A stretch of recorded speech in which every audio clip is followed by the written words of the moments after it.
If you seek tranquility, do less. Or more accurately, do what's essential, which brings a double satisfaction. To do less, better. Deep work, deep work, deep work, deep work. Money, money, money, money, money, money. And my laziness, like a lot of people's, it manifests itself in two major ways. First, it's actually just getting started on a task, or what we call procrastination. And the second is staying on task or not getting distracted. And so I went on a search for answers in a better way. And I came across a book that really changed how I saw this whole concept of working hard. That book was Meditations by Marcus Aurelius, which is one of my favorite books of all time. Now, when I adopted these words, do less, better, I started making incredible progress towards my goals because my focus was no longer diluted across hundreds of inconsequential activities. And instead, I just hyper-focused down on the few things that actually mattered. Now, this philosophy is called Essentialism, and it was popularized in a book that was published a couple years ago by a guy named Greg McKeown called Essentialism: The Disciplined Pursuit of Less. We're not going to break down Greg's book, but instead, I'm going to share with you 6 ideas from Essentialism that have had a massive positive impact on my own life.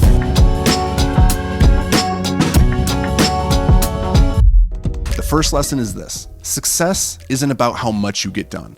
It's about what you get done. Now, if you're anything like me, you often fall into the trap of filling up your to-do list with all sorts of stupid little things that aren't terribly important, but they are easy to do, which gives us this sense of progress because we get to check the box and feel good about having done something. But the problem with these types of activities is they're ultimately easy to accomplish, but they don't move you towards your goal in any sort of meaningful way. It's the difference between being effective versus just being busy. Stanford professor Cal Newport, he wrote a book called Deep Work, and in it he describes this sort of busy work as what he calls shallow work, whereas deep work are the meaningful activities that only you can do, which are going to move you towards your goals. Here's an example of the difference between deep work and shallow work in my own life. See, I get hundreds of emails and comments from you guys every single day, and it's important to me that you feel seen and valued. So I make an effort to respond to each and every comment, which isn't terribly difficult, but it is very time consuming, and it doesn't scale or provide tons of leverage for the amount of energy it requires. This is shallow work. Deep work, on the other hand, is what I'm doing right now, which is creating a video for you guys. See, between scripting, recording, editing, a lot of time and energy goes into making a video like this. And that work, by its nature, is very hard. So at any given moment, if I have the choice between answering emails or working on the next video, well, it's really easy to just do the emails. But that's not the essential activity. See, you're here for the video, not the comments. Which is why working on one video is more important than responding to 1,000 comments. Because success doesn't care about how much you get done, it cares about what you get done. Now, if you're like most people and you struggle to know what you should prioritize, I actually did a video talking through the system that I use called ICE, which you can learn about in the video we did called The Productivity System That Made Me a Millionaire in 3 Years, which I'm gonna drop a link for in the description. But before you pop over there, here's the second lesson from Essentialism that changed my life. Saying yes is just another way of saying no. This is a pretty simple mental model, but one that I found very useful when somebody comes to me with a new project or when I start getting shiny object syndrome and I want to stop what I'm doing, just go running off to greener pastures. It goes like this: if I say yes to this, then what am I saying no to? See, if I say yes to joining that softball league on Tuesday nights, then I'm saying no to taking that class on copywriting at the community college. If I say yes to going out for drinks with buddies, then I'm saying no to going to bed early so I can get a full night's rest. If I say yes to buying that fancy car, then I'm saying no to saving the money up for a down payment on a cash flowing property. See, in investing or economic terms, we call this concept opportunity cost, which is just another way of saying if I allocate resources towards this thing, then I cannot by definition allocate those same resources to doing that thing. And in business, we try to quantify the cost of doing this rather than having done that, but it's hard because we have to pick a direction with limited information that may or may not prove accurate. And this holds a lot of people back from making hard decisions because they don't feel ready or well enough informed. But the problem is, the only time you're ever gonna have perfect information is when you're looking in the rearview mirror and the opportunity has already passed you by. So you've got to exercise your judgment in making these decisions, but in my experience, simply going through the thought process of asking yourself, if I say yes to this, then what am I saying no to? Well, That intention alone will get you 80% of the way towards only doing the things in your life which are essential. Now, here's the third idea from Essentialism that changed my life. If you don't set your priorities, someone else will. There was a time in the not too distant past when if somebody wanted to get a hold of you, they either had to write you a letter, which could take weeks to arrive, or they'd have to make the trek over to your house and knock on the door, running the chance that you weren't home. Now, both of these activities required a significant amount of effort on their part, which meant they probably weren't going to reach out on a whim. They likely only reached out when there was something important to communicate, but that's not really the case anymore. See, with the internet, social media, text messaging, DMing, it's never been easier just to ping somebody to say, "What's up?" when you're bored. See, this is both a blessing and a curse because on the one hand, it's a blessing because who doesn't like a good cat meme sliding into the DMs? But it's a curse because now their boredom becomes your distraction. And most of us feel this unspoken obligation to not only respond, but to do so fairly quickly. Like if you don't respond to my text messages within a couple hours or a day at most, then I'm gonna think you're upset or ignoring me. And so there's this constant intrusion that we allow others to have into our lives. And if you let this go unchecked, then you're really gonna struggle to get meaningful work done throughout the day because you'll constantly be pulled in 100 different directions as you compulsively check your emails and your DMs and your text messages just to make sure that you didn't miss something. Now, if you're a chronic people pleaser, then you're definitely gonna wanna pay attention to this, but it goes for everyone. If you want to make meaningful progress towards the big lofty goals in life that truly inspire and motivate you, then you have to become ruthless with your time, who you give it to, and when you choose to give it to them. For me, this means only checking emails and text messages at designated times throughout the day. At pretty much every other point in my day, my phone is on Do Not Disturb so that I'm only interrupted by other people's requests for my time and attention when I choose to be. All right, so here's the fourth idea from Essentialism that really changed my life. Make one decision now that'll make 1,000 decisions easier for you in the future. Have you ever wondered why in pretty much every picture of Steve Jobs, he's always wearing a long sleeve black shirt, blue jeans, and sneakers? It's because he knew it wasn't worth wasting mental energy every morning deciding what to wear. So instead, he chose one outfit. And then every morning he'd just wake up, grab the uniform, and get to working on the things in life that actually mattered. See, he made one decision that had the effect of making 1,000 future decisions easier by default. And we can apply this concept to all sorts of areas in our life to free up our cognitive bandwidth. For instance, if you wanted to start eating healthy, you could standardize your grocery shopping list to only include healthy food. Now, when you pop open the cupboard, you're not tempted to eat Oreos because all you got are bananas. So that one decision, what are you going to buy at the store, automatically makes 1,000 decisions easier for you throughout the course of the week. Now, whenever possible, the goal is to make that single decision that'll make 1,000 decisions easier. Here's one more that's going to pay massive dividends. Decide right now to get rid of your television and your streaming services, and maybe replace them with like a book or trying to learn a new skill or just hanging out with the family and playing games. And just like that, voila, you're no longer wrestling with the decision of what to watch each night after dinner. Now you just grab the book or the guitar or Monopoly board. And this is just one way of replacing non-productive behaviors with more beneficial ones. Which leads us to the fifth idea from Essentialism that changed my life. And this might just be my personal favorite. The goal is simply to become the person who shows up and puts another pearl on the string. Now, in a previous video called Learning This About Discipline Changed My Life, I shared with you guys a concept I borrowed from Abraham Maslow called the +1 framework of decision making. And it's no joke to say that that framework changed my life. And if you want to learn more about it, I'll drop a link in the description, but I highly recommend you go check it out right after you're done with this video. But before you do, I want to share another mental model that's very closely linked to the +1 framework of decision making that's going to help you tap into your greatness. It's called the String of Pearls Theory by Phil Stutz.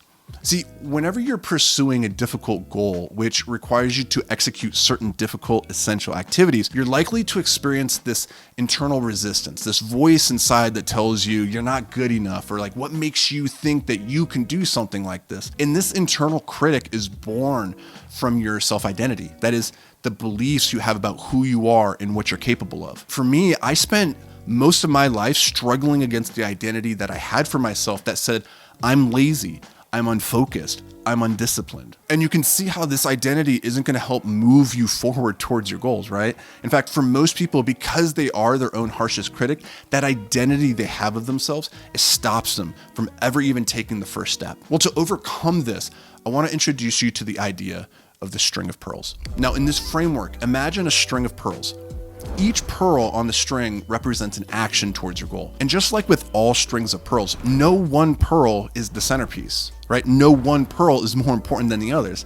See, every action, every pearl has the same value, despite the fact that some might be prettier than others. But you're building the identity of the type of person who simply shows up and puts another pearl on the string.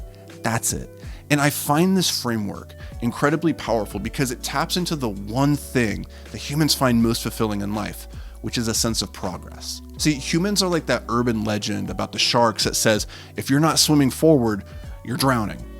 Well, that's not exactly true about sharks, but it's a really good metaphor for humans because we do in fact only have two directions we can go in life, forwards and backwards. There is no standing still. See, that's merely an illusion or a lie that we tell ourselves, so we don't have to look into the mirror and accept the reality of our situation, which is simply that we are not living in alignment with our greatness. So the most essential thing that we each have to do every single day is to simply show up and put another pearl on the string. And remember, it doesn't have to be a perfect pearl. It can be the ugliest thing in the world because one pearl is better than no pearl. Now, the next question we have to answer is, which string do we put these pearls on? Or rather, what projects should we be moving towards? And to answer that, we go to the sixth idea from Essentialism that changed my life, which is you have to master your 4 spheres of influence. Now, if you remember from the beginning of this video, I told you I'm really lazy. Simply put, I don't want to work harder than is strictly necessary to get to my goals. So before I take on any project, I stop and I ask myself, what are the fewest number of levers I have to pull to achieve my desired result? And once I've identified those very few levers that matter most, I focus 80% of my energy on just them. Now, all projects and goals have different levers, and part of your job is to develop the critical thinking and judgment skills necessary to discern what those levers actually are. How to develop that skill of discernment, it's beyond the scope of this video, but if that's something you guys would find interesting, drop the word leverage in the comments below, and if we get enough interest, I'll make a video just about leverage or leverage, whichever way you prefer to say it. Now, with that in mind,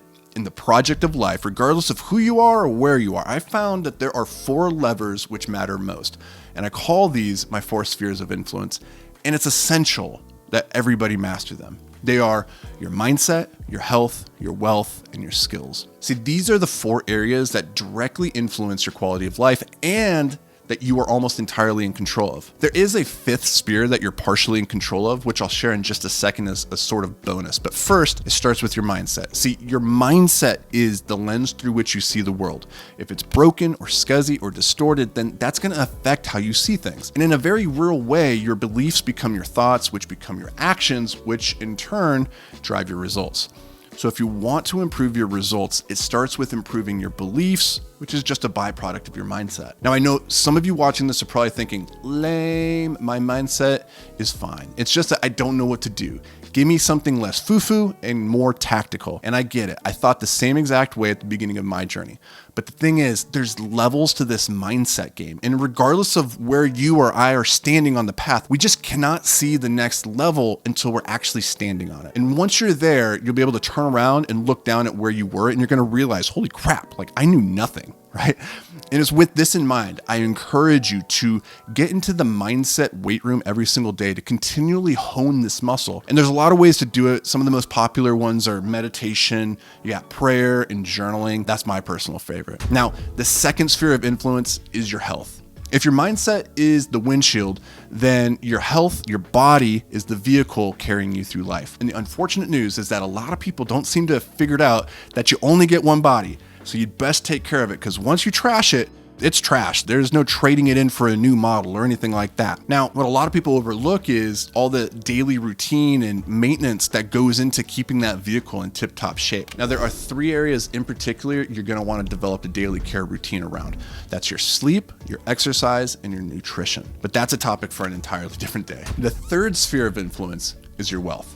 And regardless of how you feel about money, you cannot deny its importance in the world in which we currently reside. As they say, money doesn't solve all your problems, but it does solve all your money problems. And for me personally, my life drastically improved for the better when I no longer had to lose sleep worrying about whether or not I had enough to cover next month's rent, or what would happen if my car broke down on the way to work. Now, the first step to claiming control over this sphere of influence is to learn the rules and strategies of money. We recently did a video called I read 100 books on money, here's what I learned. That's a really good starting point if you're committed to learning how to play the money game better. I'll drop a link for that in the description as well. But last and not least, the fourth sphere of influence are your skills.